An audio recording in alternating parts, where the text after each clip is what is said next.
Há um tempo atrás a gente fez um vídeo aqui no canal onde eu falava sobre Ed e Lorraine Warren. Basicamente, pra quem não conhece Ed e Lorraine, eles eram investigadores paranormais. O Ed era um demonólogo muito famoso, então ele entendia muito sobre estudos sobre demônios, e Lorraine era uma médium. Então os dois eram um casal que resolvia muitos desse caso. Se você quiser saber um pouco mais sobre a história deles, o primeiro vídeo que eu fiz tá aqui na descrição, onde eu explico tudo direitinho. Só que naquele vídeo eu prometi pra vocês que eu ia trazer mais casos deles. Demorei um pouco? Demorei. Mas agora, vamos contar mais alguns casos que Ed e Lorraine resolveram ou não. Enfim, vamos pro vídeo. O diabo me fez fazer. O ano era 1981, por volta de fevereiro. Arne Cheyenne Johnson estava na festa de um amigo. Esse amigo dele se chamava Alan Bono. Meio que uma festa lá no apartamento dele, onde eles estavam bebendo, acabou ficando bêbado e curtindo a festa. Só que algo muito trágico aconteceu naquela noite. Alan Bono morava em Brooksfield num apartamento, e lá embaixo tinha que meio uma área que era um canil. Quando Johnson e Bono desceram lá embaixo, Johnson pegou uma faca e deu 6 facadas no coração de Bono. Do nada, sem sentido nenhum. Aquele foi o primeiro assassinato registrado em Brooksfield. Mas aí fica a pergunta, por que o cara fez isso do nada? Então, a polícia acabou chegando e encontrou Johnson um pouco longe da cena do crime. Foi aí que começou a investigação. Na hora de julgar o Johnson, a desculpa que ele deu por ter matado o cara foi: eu não estava dentro de mim, foi o diabo que me fez fazer isso. Tá, mas antes que a gente chegue total pra explicar o porquê que ele disse isso, vamos voltar do começo, onde a gente vai contar um pouco da história de Johnson. Essa história começa vindo da noiva do Johnson. A noiva do Johnson, ela tinha um irmão mais novo de 11 anos que se chamava David. Só que de repente, David começou a agir estranhamente, onde ele ficava chutando, onde ele mordia, onde ele cuspia e ficava falando palavrões do nada. Não parecia ser o mesmo menino que ele era. A menina, preocupada com o que estava acontecendo, resolveu fazer uma pergunta para várias pessoas e falaram que talvez ele estivesse possuído. Foi aí que ela teve a ideia de chamar um padre para casa. O padre foi até a casa dela, fez todas as orações, benzeu a casa e foi embora. O negócio do David parou por alguns dias, mas mais ou menos 3 dias depois ele voltou a agir do mesmo jeito. Então eles já estavam sem ideia do que eles podiam fazer. E pelo fato deles ter chamado um padre para abençoar a casa, os demônios que estavam lá acabaram ficando muito irritados. Então ela já não sabia mais o que fazer. Foi aí que ela conheceu Ed e Lorraine e resolveu chamá-los para ir até a casa. E é aí que as coisas começam. Primeiramente, quando Ed estava entrevistando o garoto, Lorraine, que é médium, disse que viu uma sombra negra meio que passando ao lado do garoto.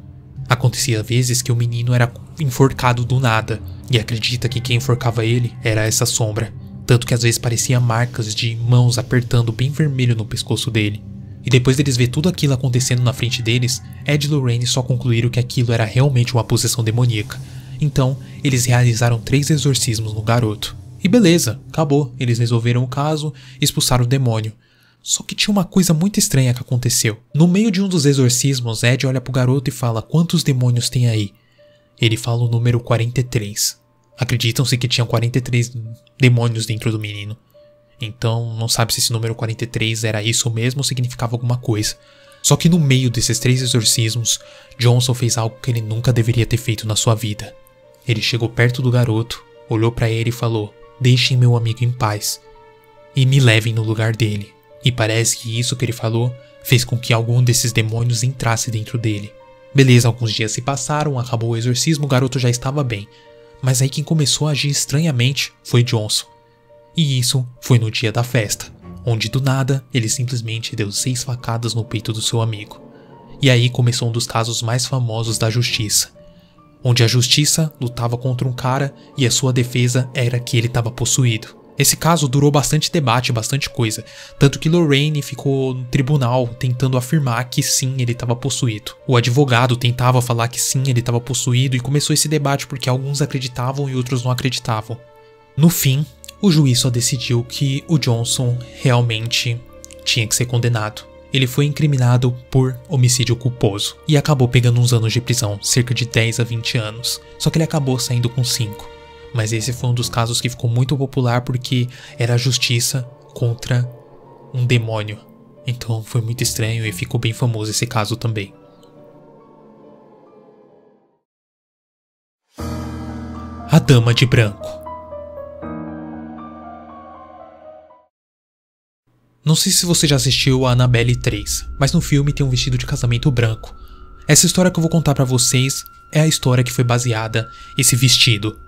Bom, pra gente começar a contar, os Warren têm esse vestido no museu deles. Pra quem não sabe, eles têm um museu cheio de coisas sobrenaturais, e uma delas é a Annabelle, esse vestido, tabuleiro Ouija, um monte de coisa. É bem interessante. Mas enfim, tudo começa por eles terem esse vestido lá. Só que de onde veio esse vestido? Essa história você talvez já deva conhecer um pouco dela. Conta que um espírito acabou ficando preso dentro do cemitério, e é o espírito de uma noiva. Não tem muito detalhe de como ela morreu ou como ela ficou presa, mas acreditam que essa noiva ela sai do cemitério e vai para as estradas.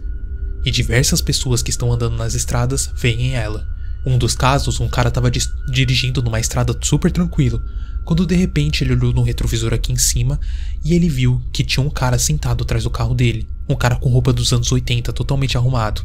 Então ele resolveu dar aquela olhadinha pra trás e ele notou que não tinha nada. Quando ele vira de novo pra olhar pra pista, o carro dele passa meio que atropelando uma mulher com um vestido branco. Só que não pega nela, não acontece nada. Então acreditam que esse caso foi como se ela estivesse representando como ela morreu. Já outro caso que aconteceu com a Dama de Branco foi onde estava tendo um acidente e os bombeiros estavam indo muito rápido pro local, passando por uma estrada. E de repente, uma mulher sai com um vestido branco e se joga na frente do carro dos bombeiros. O carro bate com tudo nela, ela voa longe e amassa o carro. Eles param, descem, procuram, só que a mulher simplesmente desapareceu.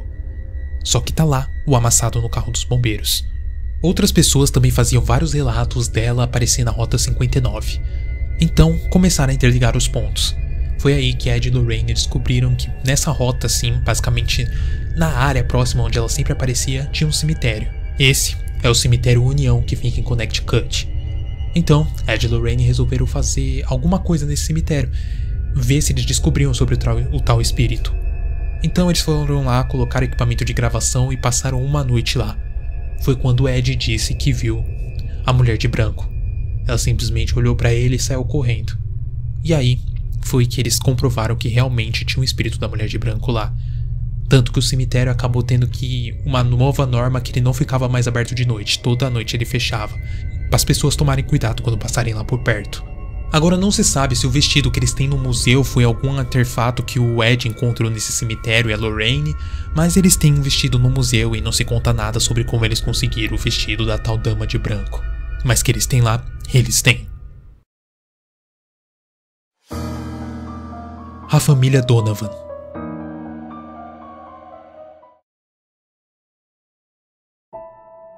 Esse caso aqui ele é bem curtinho, mas ele é bem interessante também. Existia uma família chamada família Donovan, e de repente eles estavam vendo que a casa deles estava acontecendo muita coisa sobrenatural. Como coisas voando, cadeiras batendo, batidas nas paredes, sangue laranja escorrendo das paredes, o papel de parede, eu esqueci o nome, o papel de parede estava descascando totalmente lá, mas eles não sabiam como aquilo estava acontecendo, não fazia nenhum sentido. Foi aí que eles chamaram o Ed e Lorraine, e depois de fazer uma investigação na casa e ver tudo sobre lá, eles descobriram que a menininha da família tinha uma tabu Ouija, e ela estava tentando fazer contato com um menino que tinha um boato ao redor lá de onde ela morava na vizinhança, que o menino tinha morrido por lá, e ela estava tentando fazer contato com ele. E nisso dela tentar fazer contato com ele, ela acabou fazendo contato com um demônio que puxou ele para casa. Depois de descobrirem do que se tratava, Ed e Lorraine facilmente removeram o demônio da casa e tiraram a tábua da menininha. E deixaram tudo bem, e esse caso foi encerrado. Eu acho esse caso simplesmente muito interessante porque a gente tem muita gente brincando com o tabu Ouija e não tomando cuidado. Então esse caso é uma prova que nem sempre vai ser uma brincadeira inofensiva e pode trazer muita merda pra quem brincar. Mesmo se você acredite ou não tenta brincar com isso. Família Perron.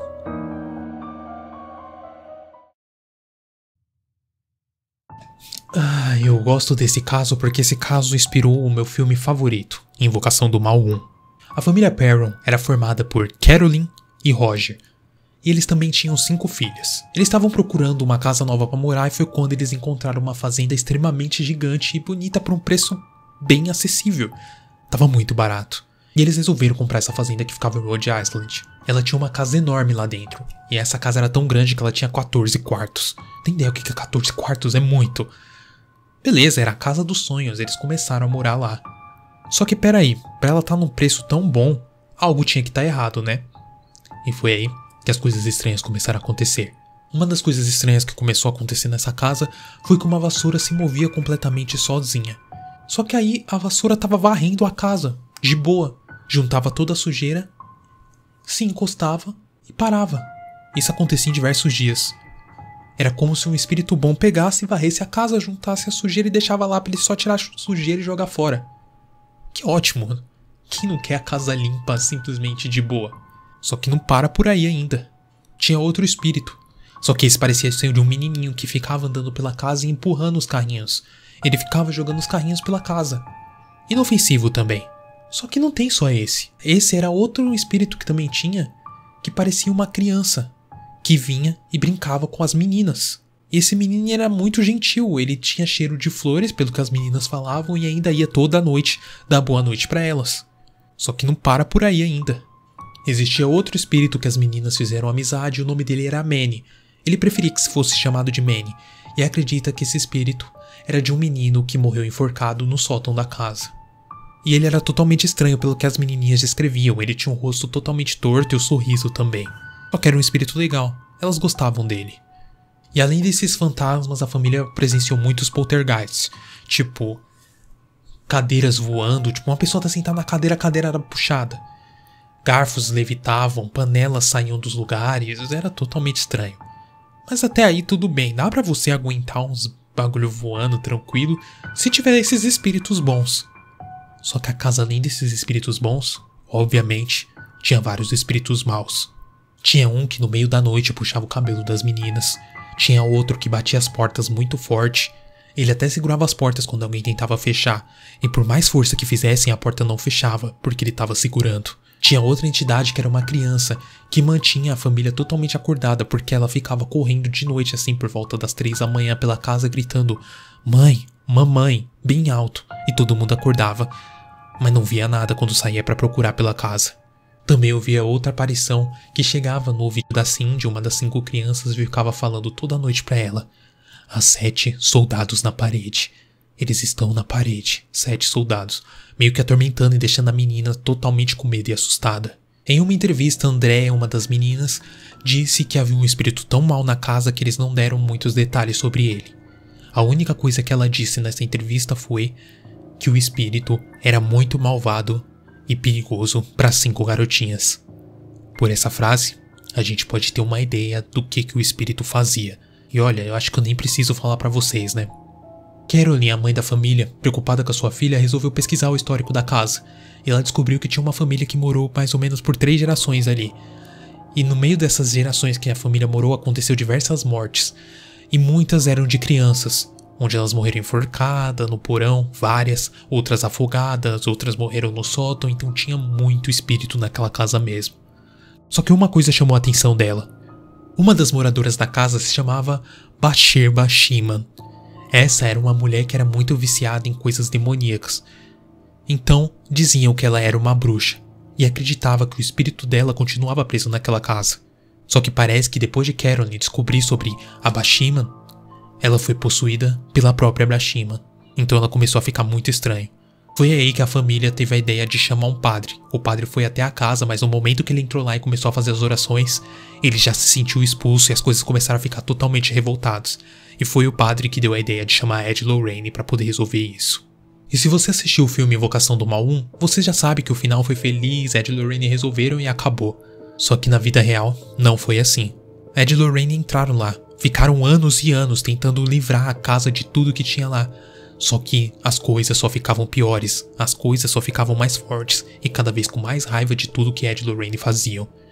Então, a única opção que o cara achou, o pai, depois que eles fizeram o exorcismo e meio que conseguiram remover a tal bruxa da esposa, foi mandar Ed e Lorraine embora, porque as coisas só estavam ficando pior, então eles tinham que aceitar o que estava acontecendo. Por falta de dinheiro, eles tiveram que morar naquele sítio por mais 10 anos, mas depois arrumaram um jeito de reformar e saíram fora dali, onde outra família foi morar. e não há relato sobre a outra família sobre o que aconteceu. Mas que casa estranha, se parar pra gente pensar. E nem Ed e Lorraine foram capazes de resolver o que tinha naquele local. Muito bizarro, né? Bom, esse foi nosso vídeo de hoje. Espero muito que vocês tenham gostado desses casos de Ed e Lorraine. Tem muitos casos interessantes deles. Se você gostou, não esquece de deixar seu gostei, que isso me ajuda bastante. Se você é novo no canal, clica no botão de se inscrever aqui embaixo, é de graça. E você vai receber bastante vídeos de terror. Muito obrigado a todos vocês que assistiram. E fiquem bem.